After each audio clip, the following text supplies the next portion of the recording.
So yeah, first impression, literally from not playing anything. 10 out of 10 would play again. There's clearly some high maintenance. Come to think of it, after that intro, I don't really need to actually give my first impressions on Mad Max. I think that kind of summed it up pretty well. It's extremely good. I really, really enjoy it. Whenever I get to play it. Shut up, I'm trying to play this game. She's playing Far Cry. Which, fair enough, is kind of my influence, but still. I don't have a PS4. But yeah, it's very, very good. The little I played of it is really, really enjoyable. The driving's cool, the upgrading the car is cool, the combat's good, the visuals are amazing, even though it's just desert.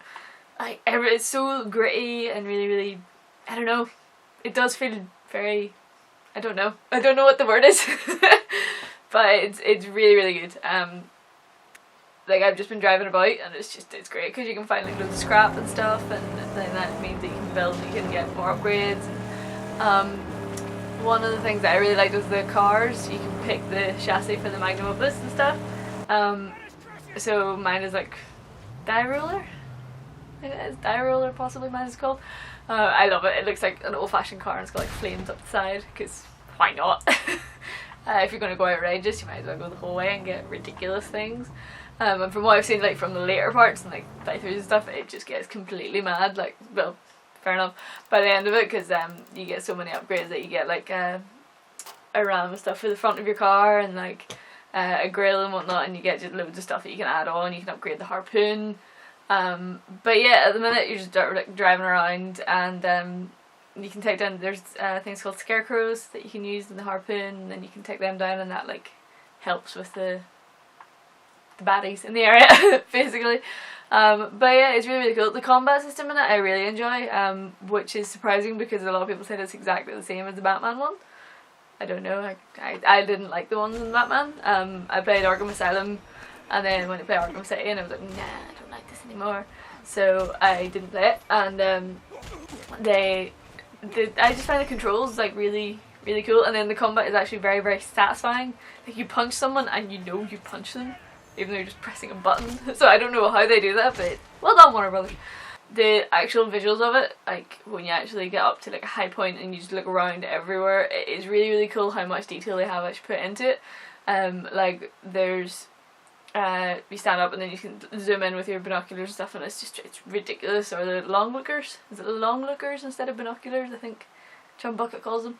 But it's so much detail within like a very desolate environment, which is surprising, but it's really, really cool. The colouring on is really, really cool because it's obviously just very orangey because it's in the desert and whatnot, but it just makes it feel even more sort of hopeless type thing. There is a photo mode in it as well, which is really fun. You can add like different filters on it, which make it look really ridiculous sometimes. So you can like polarize it, you can like add like a blue feel to it, you can add like a burnt feel to it. It's a bit ridiculous how much you can do to it, just for photo mode. You can have like vignetting, you can have black and white, you know, it's really cool that they've added that in. Because of the environment, it does make for really cool photos, and it could make for really cool wallpapers.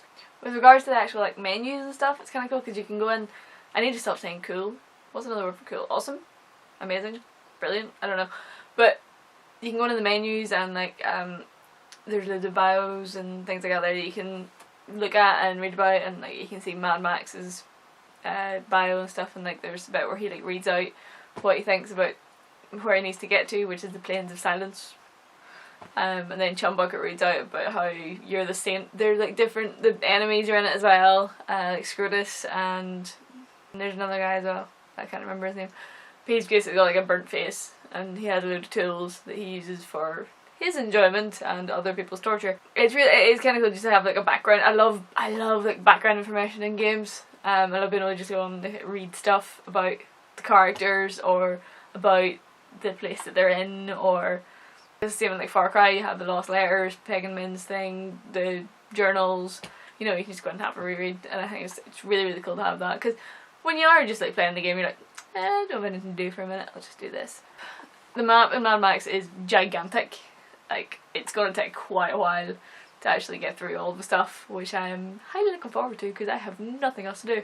So if there are any cool bits, I will just like upload them just from the PS4.